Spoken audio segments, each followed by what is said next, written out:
kita susah, atau ketika kita terpuruk, teman atau sahabat atau keluarga kita hanya berdiam diri tanpa ada bantuan, tanpa ada pertolongan. Kalau orang lain yang tidak kenal kita mungkin masih oke, masih orang yang tidak kenal sampai orang kita bantu yang seperti ini. Kadang-kadang kita takutan dari gue ini berubah, gue ini bantu, mungkin begini, mungkin masih kita susah mungkin untuk membantu. Ya. Tapi kalau sudah keluarga, rekan satuan, satu rayon ya, kalau di sini rayon ya, kalau kami sektor di Medan, rekan satu sektor, satu rayon, ketika kita susah, ketika kita mungkin juga mengalami situasi yang berat, mereka hadir. Nah disinilah trust krisis itu. Kita merasa dikhianati dan merasa bahwa rasanya lebih baik saya tidak usah ada di sini. Saya tidak usah ada di komunitas ini. Saya tidak usah ada di tempat ini dan lain sebagainya. Nah, apabila Bapak Ibu Saudara bicara soal penolakan, bicara soal pengkhianatan, kita akan tahu dalam kisah Yesus, dalam karya pelayanannya, Yesus juga ditolak, betul ya?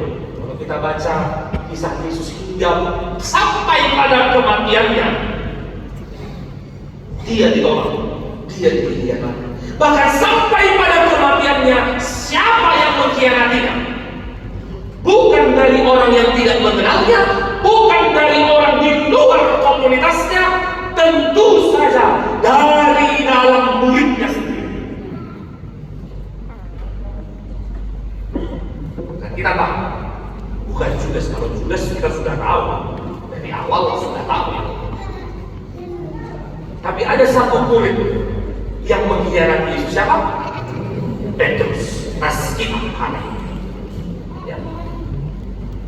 Dan sebenarnya secara general bisa jadi murid-muridnya juga sama seperti Petrus. Ketika Yesus ditangkap, ketika Yesus memikul salibnya sampai kepada kayu salib di Golgota, siapa yang murid-muridnya yang masih mengikuti Yesus sampai kayu salib? Ada. Paling hanya perempuan yang bersama dengan Yesus, tapi murid-muridnya kabur, tidak tahu kemana. Ketika murid-murid, terutama Petrus secara khusus dalam pasien ini, ketika sebelum Yesus mati, bersama-sama mereka telah mengadakan mukjizat. Ketika Yesus membuat mukjizat, mereka terpukau. Ketika Yesus mengajar, seketika mata mereka melihat, mengagumi guru mereka, rabi mereka. Tapi ketika Yesus mengalami tekanan, ketika dia bahkan harus ditangkap, kemana mereka? Justru mereka kabur. Ibaratnya, saya tidak tahu kalau di sini ya, kalau di Medan, makanya kalau jam 10 malam ke atas, ada orang karena lagi maraknya begal. Saya nggak tahu kalau di daerah Jakarta Barat ini ya, kalau pernah lihat begal ya, apalagi pas ditangkap mungkin lagi apes-apesnya itu begal, jadi dia mau begal motor, jadi dua kawannya ini ditangkap di sini, ditangkap. Rupanya ada penyamar polisi seperti intel ketangkap. Masalahnya si kawan begal yang dua ini, satu ketangkap, satu lagi kabur. Bagaimana perasaannya yang ditangkap? Kurang ajar ke gue, dia tangkap aku enggak, gila tuh katanya kan, apes lagi gua begitu. Ya. Yesus juga mengalami hal itu. Dan ketika Yesus bangkit dari kematian, Yesus menjumpai para murid. Dan ini kesaksian Yohanes 21. 8 hari sesudah Yesus bangkit, Yesus berjumpa dengan murid-muridnya yang notabene itu murid-murid adalah mereka yang menolak, mereka yang kecewa. Bahkan dia berjumpa dengan satu orang sosok pribadi yang mengkhianati Yesus. Tapi saya melihat di sini poin pentingnya aman-aman, bahwa kebangkitan Yesus adalah kebangkitan yang penuh keramahan. Apa yang Yesus lakukan setelah dia bangkit? Dia langsung menjumpai para murid. Dan tiba di Danau Tiberias perjumpaan itu, Yesus justru menjauh. Bahkan di ayat 15 tadi, sarapan, makan bersama dengan murid-murid. Bahkan secara spesifik Yesus berjumpa dengan Petrus. Dia tidak ada melakukan apa-apa. Dia tidak mengatakan, "Kamu kemana sih waktu gua disalib?" Nggak ada. Dia nggak justru menyalahkan, "Lu dari mana? Tega lu ya, tega." Enggak. Yesus bukan mengatakan demikian. Tapi Yesus mengatakan, dia rangkul, bahkan berbicara, sekalipun Petrus mengkhianati, sekalipun Petrus secara verbal dia menolak, dia mengkhianati. Ini luar biasa. Kalau kita dikhianati, dan mungkin kita sudah mulai mengampuni orang yang mengkhianati kita atau yang menolak kita, mungkin sudah lama, mungkin lukanya sudah sembuh, kita bisa ampuni, mungkin kita bisa lupakan. Tapi apakah kita bisa berbuat baik kepada dia? Belum tentu. Mungkin ada di sini yang kejadian seperti itu. Saya tidak tahu kalau pihak kami Mecankari tidak menghibuna soal buku di surga dan amin. Dan buku suara. Amin. Buku di surga dulu ya. Kalau masuk ke Islam berbuat buku surga dulu. Amin. Nah, kalau berbeda. Kalau satu orang mengkhianati jumpa, apalagi sudah berdamai, apakah bisa dia berbuat baik setelah dia berdamai? Belum tentu. Mungkin emosinya sudah mereda ya, tapi memori, ingatan, ini dulu pernah ini nyianatin gue. Mungkin dia pasti akan tahan dulu, gak akan mampu untuk membantunya. Dan ini sering kita alami, wajar secara manusiawi. Dia sudah nusuk gua dari belakang, apa yang gua bantu? Diemin aja, ya kan? Mati-mati kita holik kan sedang kecebur deh orang, terpuruk lah itu. Ya. Andaikan Yesus berpikir demikian, apa yang terjadi? Mungkin murid-murid itu kembali lagi sebagai nelayan. Mungkin murid-murid itu sudah apatis, dia tinggalkan Danau Tiberias. Tempat lokasi itu Allah. Tapi lihat Yesus. Justru Yesus menunjukkan keramahannya kepada murid-muridnya. Keramahan apa? Keramahan yang memperlihatkan betapa besar cinta kasihnya, yang melampaui penolakan, yang melampaui pengkhianatan, yang melampaui kebencian, bahkan ketakutan. Andaikan Yesus seperti kita manusia, mungkin kita akan mengatakan, atau murid-muridnya akan mengatakan, kayaknya ada ibarat Tuhan. Samanya saya kayak kita, benci juga dia. Ya kan? Tapi ada kayak lagu lawas itu kan, kayak lagu Abang Inam di zaman 60-an. benci, tapi rindu juga. Itu. Yang mau saya katakan, andaikan Yesus seperti kita pikiran manusia ketika dia berjumpa dengan orang yang dikhianati, orang yang ditolak, mungkin kita tidak mengenal berita sukacita. Tapi inilah misericordias Domini. Jadi minggu setelah Paskah ini, Ketua Pendopo, selamat Paskah bagi kita. Selamat Paskah bagi kita. Selamat Paskah. Paskah Dobel kan? Iya. Sampai nanti 40 hari Yesus naik ke surga, masih suasana Paskah. Dan minggu kedua setelah Paskah ini mengatakan misericordias Domini, bumi penuh dengan kasih setia Tuhan.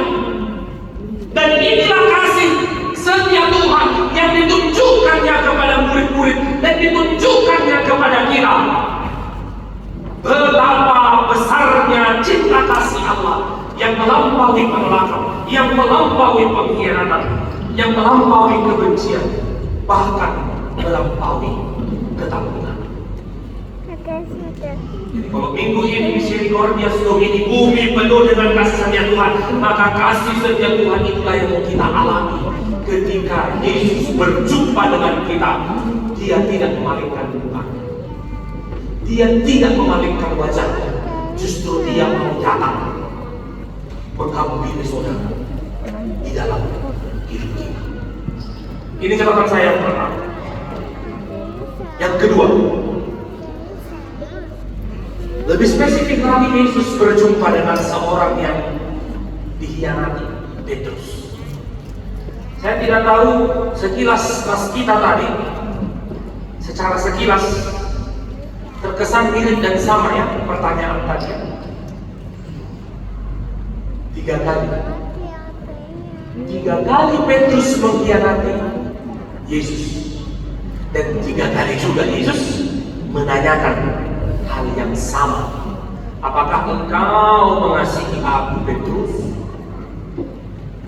Sebenarnya kalau kita lihat di nas ini, semua Petrus itu sama pada itu. Dan jawabannya juga sama, gembalakanlah domba-domba. Tapi ketika semalam saya cek teks aslinya, ternyata beda. Ada perbedaan. Kalau tumpe mungkin di Bibel Toba juga hampir sama. Holong dorohan kudihon syaruah lain. Kalau di bahasa aslinya, izin saya akan kasih sedikit. Karena memang kalau di bahasa aslinya, di kategori di bahasa Yunani itu kata holong, kata mengasihi itu beda. Ya. Jadi pertama Yesus mengatakan, apakah engkau mengasihi aku? Dia memakai bahasa Yunani agapao. Pernah dengar kata agape ya? Pernah ya? Dari situlah kata agapao. Jadi agape memberi diri secara total yang bisa berarti mengasihi. Ketika Allah, kalau kita baca Paulus Filipi 2, ketika Allah dari tempat yang maha tinggi dia turun serendah-rendahnya, bahkan mati sampai pada kayu salib, itu agape, itu agape. Mengasihi tanpa pamrih, mengasihi total. Yesus mengatakan, Petrus, Simon, apakah engkau mengagapau aku? Apakah engkau mengasihi aku? Tapi Petrus bukan mengatakan, ya benar, aku mengagapau kamu. Tidak. Dia mengatakan, benar, aku memfileo engkau. Fileo dalam bahasa Yunani sama mengasihi, memfileo, tapi bukan dalam arti kasih yang total. Jadi dalam bahasa Yunani, fileo itu mengasihi seperti orang, seperti sahabat karib, seperti saudara. Ya. Jadi bayangkan Yesus mengatakan mengasihi tanpa pamrih, totalitas, tapi Petrus dia menjawabnya lain. memfeeding. Jadi singkatnya, ditanya agapao, dijawab filio. Ditanya agapao, dijawab filio. Ketiga kalinya Yesus menanyakan sama. Ayat yang ke-17 ya. Ayat ke-17. Sama. Lain di nama Tuhan. Tapi juga ada lain. Tolong beroham dia. Yesus tidak memakai kata agama. Ketiga kalinya Yesus mengatakan, apakah engkau memfilio aku? Seketika Petrus nangis. Seketika Petrus sedih karena ternyata Tuhan Yesus mengubah standar pertanyaannya. Oke, kalau begitu, apakah engkau memfilio? Dia turut sedih. Karena dari dua pertanyaan agapao, dia hanya mengatakan apa? Ya, aku mengasihi, aku memfilio sebagai sahabat. Karena dia menyadari, Tuhan, Engkau tahu aku penuh kekurangan. Aku sudah menyangkalmu 3 kali. Aku cuma bisa memfilio. Aku cuma bisa mengasihimu sebagaimana saudara. Sehingga kalau Petrus mengatakan memfilio, ternyata Tuhan tidak menuntut yang tinggi. Ternyata Tuhan tidak menuntut apa yang mampu diberi. Maka yang kedua, ternyata Tuhan tidak meminta apa yang tidak mau. Ada kadang kemampuan untuk mengasihi apa? Dalam rangka mengasihi, ternyata Tuhan tidak meminta apa yang tidak engkau punya. Lihatlah Petrus. Karena tidak bisa kita mengagapau, mengasihi secara otomatis. Nah, siapa yang bisa? Hanya Dia yang tersalib itu. Hanya Dia yang bangkit pada hari yang ketiga. Petrus dia menyadari, ayah maaf aku. Apalah aku di hadapan Tuhan. Maka yang kedua, kalau topik minggu kita mengatakan mengasihi dan mengikut Yesus dengan setia, ternyata Tuhan tidak meminta lebih dalam rangka mengasihi dan mengikutnya. Dia hanya minta satu, setia. Itu makanya topik minggu kita, mengasihi dan mengikut Yesus dengan setia. Dia tidak minta embel-embel yang lain. Dan kita lihat bagaimana kesetiaan Petrus dalam membuktikan bahwa dia mengasihi dan mengikut Tuhan Yesus. Boleh multimedia buat ayat 19, kita baca bersama-sama. Kita lihat dulu ayat 19. Sebenarnya saya